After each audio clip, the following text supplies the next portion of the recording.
Have you got peeling or flaky paint like this? Well, that is a common decorator's problem, but I've got a really simple solution, which means you don't have to sand or strip the entire wall. So today on Fix It with Fowler, I'm going to show you how to fix peeling or flaky paint.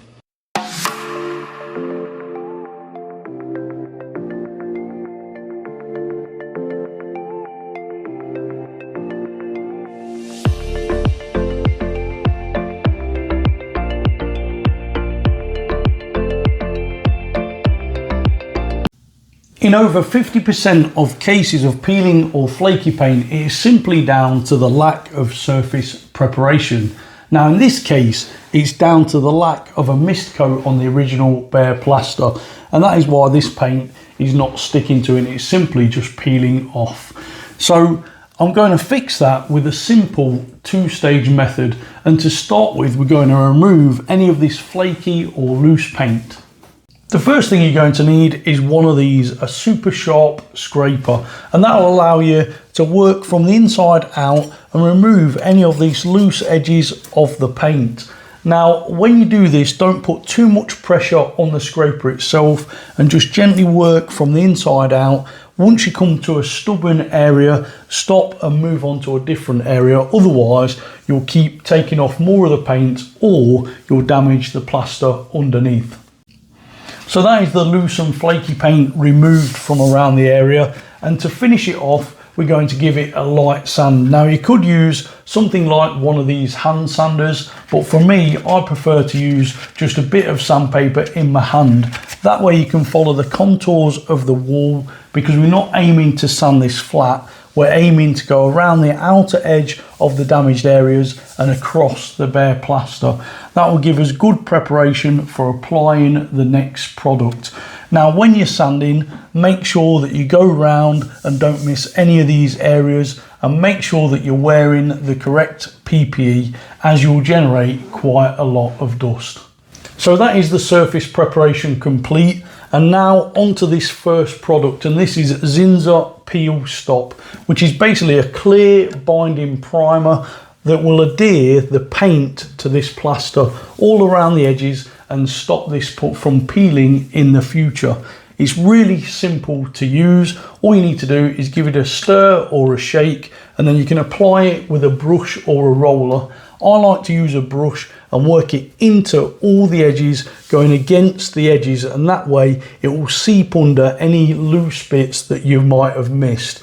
Now once you've done that, cover the remaining bare plaster, or if you've got paint, cover the remainder of that paint in the middle, and then you can allow that to dry. Now this dries within an hour and is paintable within 2 hours, but we're not going to paint it straight away, because otherwise that will leave us with a really rough, poor finish.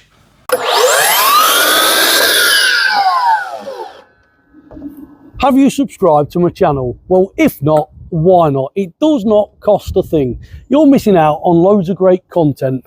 If I'm not making things like this, I'm fixing shed roofs, I'm mending doors, windows, doing plumbing or electrics. You name it, I've got it on my channel. So head over, hit that subscribe button, and don't forget to leave this video a comment and a thumbs up, and that will help it reach loads of other people. So that is the Zinsser Peel Stop all cured now, and we can move on to the final stage, which is filling the area. So to fill something like this, you need a fine surface filler, and that is because you're only filling probably 1/2 mil deep, just the thickness of a couple of coats of paint.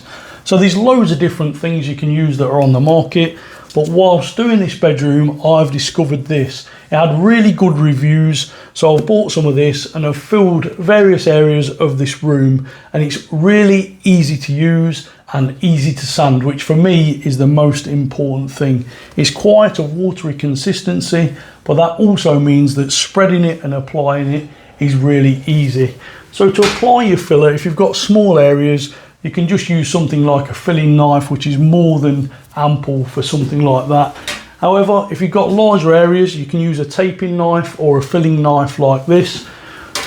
But for me, I've got these. These are rolling dog filling or spreading knives, And the beauty of these is they come right up to 1 meter in length, which means if you've got large areas, you can use something like this, apply your filler, scrape across, and you can fill large areas and get it really smooth. The advantage of that is when you come to sand it, it makes life really easy. So to sand your filler, I'd recommend something like a 240 grit, nothing coarser, and that way you'll get a nice smooth finish. That is the wall all finished now, and it's ready for the first coat of paint.